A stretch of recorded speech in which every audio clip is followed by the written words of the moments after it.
Salut à tous et bienvenue sur cette nouvelle vidéo. Aujourd'hui, je vais vous parler de la commission rogatoire.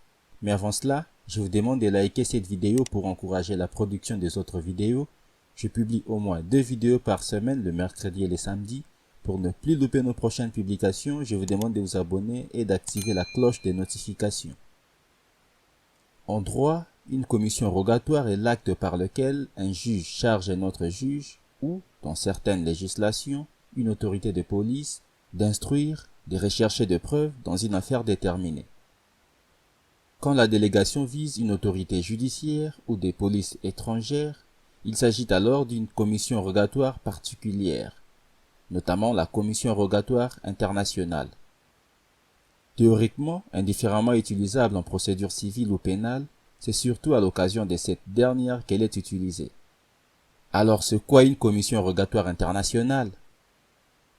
Une commission rogatoire internationale est une commission donnée par un juge à toute autorité judiciaire relevant d'un autre État de procéder en son nom à des mesures d'instruction ou à d'autres actes judiciaires. Des commissions rogatoires peuvent être envoyées à un juge étranger, soit en exécution d'une convention internationale, soit en vertu d'un traité de coopération judiciaire, soit en utilisant la voie diplomatique. Des conventions diplomatiques peuvent prévoir qu'un juge national peut transmettre directement sa commission rogatoire à un collègue étranger. Au Canada, par exemple, une commission rogatoire est une procédure par laquelle un tribunal fait appel à un autre tribunal pour un acte de procédure ou d'instruction dont il ne peut se charger. En France, la commission rogatoire pénale est prévue aux articles 151 et suivants du Code de procédure pénale.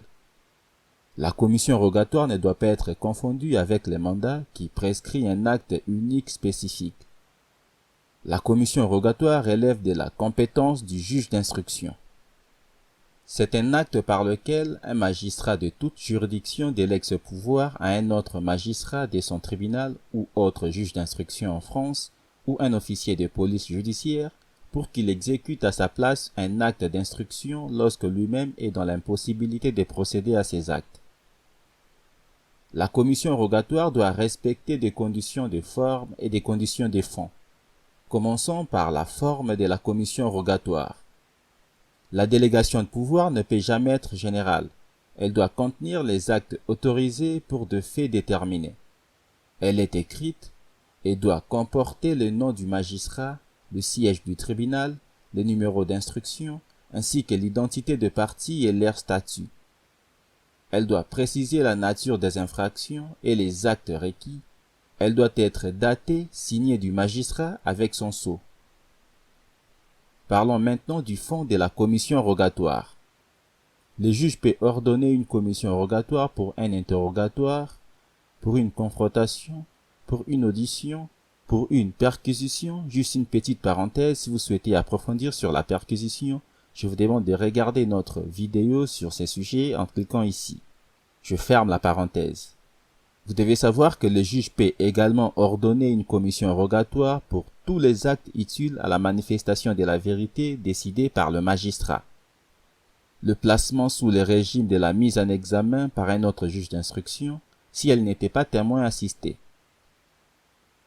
Ne peut faire l'objet d'une commission rogatoire les mandats, la perquisition ou sa présence est obligatoire, par exemple la perquisition d'un avocat, d'un médecin, d'un notaire, etc. Les témoins, entendus par un officier de police judiciaire, doivent prêter serment sauf s'il est placé en garde à vue, s'il est mineur de 16 ans ou s'il a un statut de témoin assisté ou partie civile sur leur demande. Le mis en examen ne peut pas être entendu par un officier de police judiciaire. Merci d'avoir regardé cette vidéo jusqu'à la fin. Si vous avez le temps, je vous prie de suivre notre dernière vidéo en cliquant ici ou de suivre une vidéo aléatoire en cliquant ici. Veuillez vous abonner en cliquant ici et n'oubliez surtout pas d'activer la cloche de notification pour ne plus manquer nos prochaines publications.